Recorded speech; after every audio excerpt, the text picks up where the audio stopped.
Good morning all the student. Myself Sandeep Das. I am your computer teacher. Today we will discuss about the new session 5. The topic is insert column and row. How to insert column and row in worksheet Excel? आप worksheet Excel में जो आपका sheet है उसमें आप insert कैसे करेंगे column और रो को। ठीक है, आज हम इस टॉपिक को देखेंगे कैसे अपने शीट में रो और कॉलम को इंसर्ट करते हैं। As time while entering data in a file, you may miss some data entry or record of a person.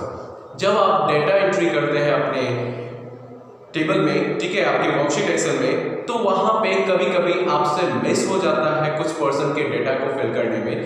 तो उस समय हमें क्या करना चाहिए? अगर हम मान लीजिए कुछ डेटा हम इनपुट कर रहे हैं अपने वर्कशीट एक्सेल में, हमारा टेबल में, तो जब फिल हो जाने के बाद सर्टेन डेटा वहां पे कुछ पर्सन के और डिटेल हमको फिल करना होता है, तो उस समय हमें याद नहीं रहता, तो हम उस स्थिति में, उस सिचुएशन में हमें क्या करना चाहिए? तो उसके लिए in such situation you may have to insert a cell or some row column in the worksheet.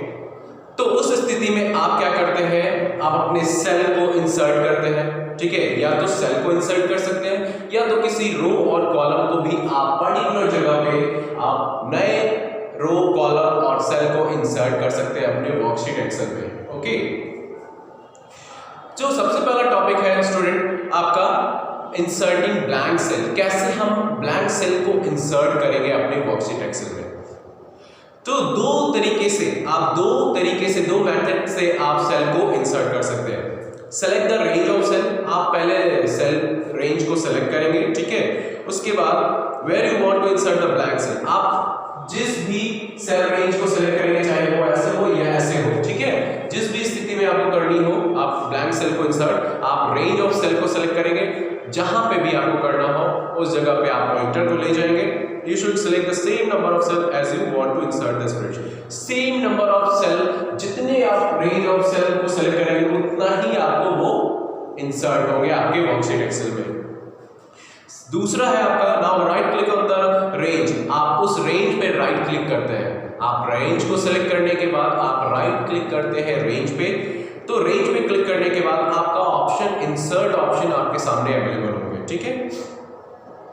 Select the insert button. आप फिर इंसर्ट बटन पे जाएंगे जो आपके सेल ग्रुप में है।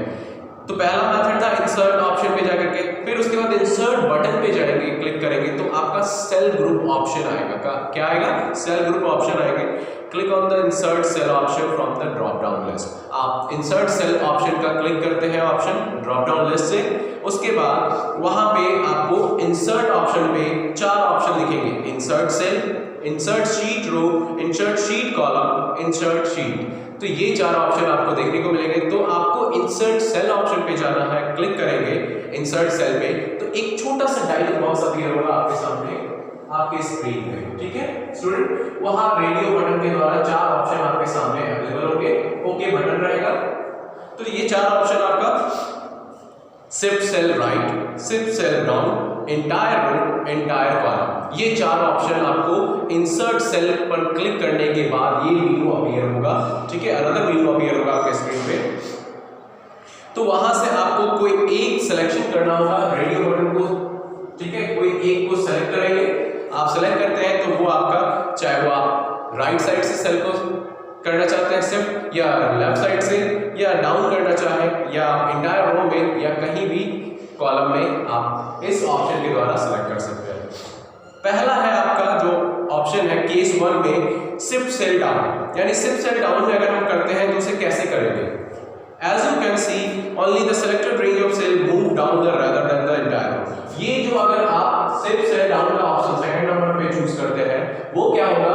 आपका जो सेलेक्टेड रेंज होगा, मान लीजिए ये रेंज सेलेक्ट किए हैं सेल का, सेल को सेलेक्ट करने पर वो आपका रेंज सेल आपके जस्ट उस रो के नीचे आ जाएगा। क्या आ जाएगा? आपके सेल के नीचे वो आपका इंसर्ट हो जाएगा न्यूली तरीके से। ओके, ये आपका पहला केस है। दूसरा केस में इंटायर रो, अगर आप चाहते हैं कि इंटायर रो को आप करना चाहते हैं, in this case the entire row shift down, तो आपका इंटायर रो क्या हो जाएगा ना, वो नेक्स्ट नीचे की ओर शिफ्ट हो जाएंगे डाउनवर्ड्स, ठीक है। Since the selected range contains cell from 2 different rows, total 2 new rows were inserted in the worksheet. यानी इस तरीके से आपका क्या हो जाएगा, 2 नए रोज आपके जस्ट नीचे इंसर्ट हो जाएंगे।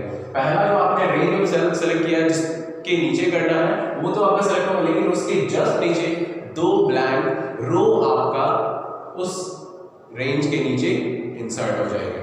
इंसर्टिंग सेकंड टॉपिक है स्टूडेंट आपका इंसर्टिंग ब्लैंक कॉलम। कैसे ब्लैंक कॉलम को इंसर्ट करते हैं अपने वर्कशीट में?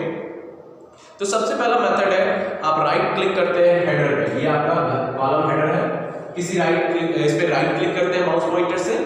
माउस पॉइंटर पे जब क्लिक करते हैं तो आपको वहां पे न्यू इंसर्ट एक इंसर्ट ऑप्शन आता है, ठीक है, इंसर्ट ऑप्शन आता है।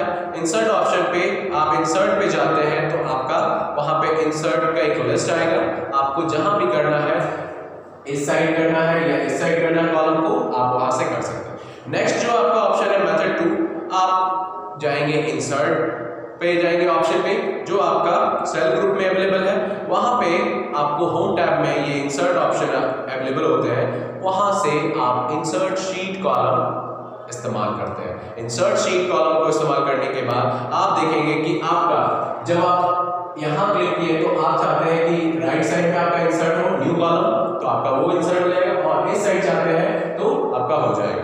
तो हमेशा जब भी हम यूज करते हैं तो हमारा न्यू कॉलम आपका राइट साइड हो जाता है इंसर्ट, ठीक है।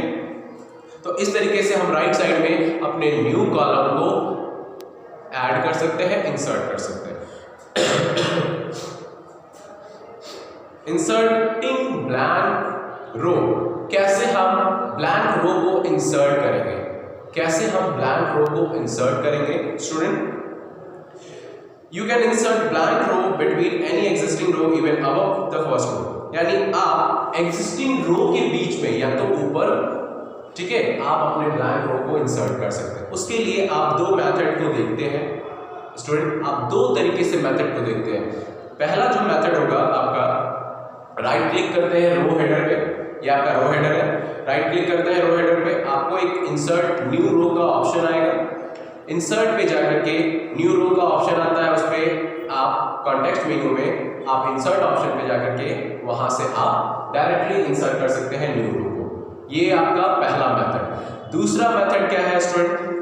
To insert a single row. अगर सिंगल रो करना है तो उसके लिए आपको आप होम टैब पे जाकर के इंसर्ट ऑप्शन होगा, ठीक है, इंसर्ट ऑप्शन होगा जो आपके सेल ग्रुप में अवेलेबल है, वहां से इंसर्ट पे क्लिक करने पर आपका इंसर्ट शीट रो ऑप्शन अवेलेबल होंगे। उस इंसर्ट शीट रो पे क्लिक करने के बाद आपका वो नया रो क्या हो जाएगा, आपके शीट में इंसर्ट हो जाएंगे, ठीक है। इस तरीके से आप क्या कर सकते हैं, अपने वर्कशीट एक्सेल में नए रो, ब्लैंक रो को इंसर्ट करते हैं। सो स्टूडेंट, आज हम लोगों ने देखा कि कैसे हम अपने वर्कशीट एक्सेल में किस तरीके से कॉलम को और रो को हमने इंसर्ट किया। तो जो टॉपिक था आपका आज इंसर्टिंग ब्लैंक सेल, उसके बाद आपका inserting blank columns and inserting blank row, ये 3 टॉपिक आज हम लोगों ने इस सेशन में देखा है, ठीक है, ओके। सो इसी तरीके से आप बाय स्टेप से आप क्या कर सकते हैं, अपने शीट में, वर्कशीट एक्सेल में आप कॉलम और रो को इंसर्ट कर सकते हैं, ठीक है।